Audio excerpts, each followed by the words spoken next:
ছিল আমার শাশুড়ি মায়ের মৃত্যুবার্ষিকী। চলুন ছাদে যাই, ছাদে এই অনুষ্ঠানটা করা হবে। দেখতে দেখতে একটা বছর হয়ে গেল। আজ আমার বাড়িতে এসেছে 9টি ব্রাহ্মণ। এখন সকাল 9টা বাজে। ওনারা সকাল 8টার মধ্যে আমার বাড়িতে এসে উপস্থিত হয়েছে। ব্রাহ্মণরা অনেকটা দূর থেকে এসেছে। ইনি আমার শাশুড়ি মা। এতদিন আমরা বট গাছের ছায়ায় ছিলাম।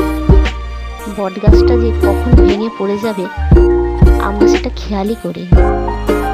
সংসারের ভালো মন্দ সব উনিই দেখে রাখতেন। বাবা হারানোর যন্ত্রণাটা যে কত কষ্টকর এখন আমরা কিন্তু বুঝতে পারছি। এখন আমরা নিজেরা মনে করি আমরা খুব একা হয়ে গেছি, কিন্তু বিধির বিধান তো আমাদেরকে মেনে নিতেই হবে।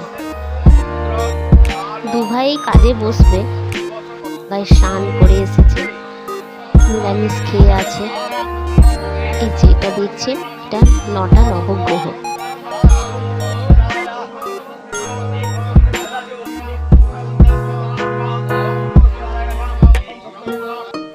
আমার উপর দায়িত্ব ছিল শাশুড়ি মা যা যা খেতে ভালোবাসতেন সেসবগুলি রান্না করা।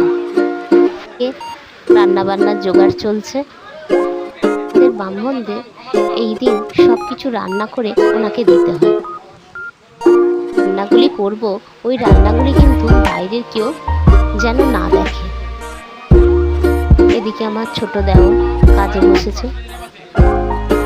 এই ব্রাহ্মণরা গীতা পড়ছে, চণ্ডী পাঠ হচ্ছে।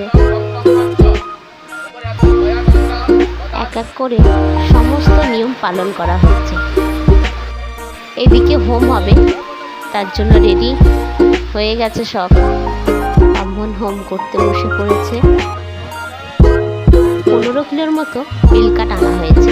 আর এই হোমদানিটা দেখছেন, এটা আমার ছোট দেওর নিজেই তৈরি করেছে।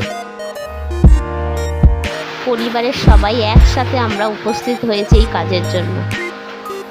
আমরা আর কোনোদিন হয়তো আমার শাশুড়ি মাকে ফিরে পাবো না, কিন্তু স্মৃতির এই কোণে মনের মধ্যে উনি কিন্তু সারা জীবন থাকবেন। আমরা যেমন হারিয়েছি আমাদের মাকে, নাতিনাতিরা হারালো তার ঠাকুমার আদরকে। তারা কোনোদিন ঠাকুমা বলতো না,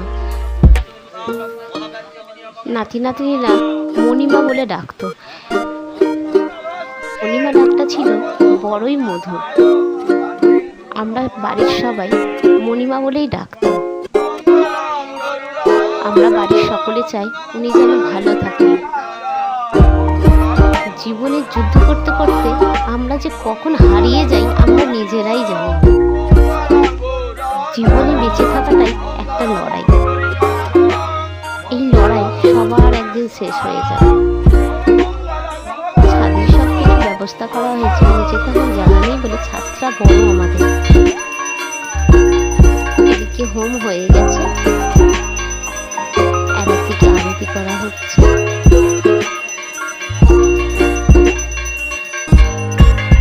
এই যে ইনি কাঁসর বাজাচ্ছেন। এই যে আমার ছেলে বাঁচি দেখাচ্ছে তার ঠাকুমাকে। কাজ খুব ভালোভাবে সম্পন্ন হয়েছে। এবার পুকুরে দিয়ে আসার পালা। সবাই ভালো থাকবেন, সাবধানে।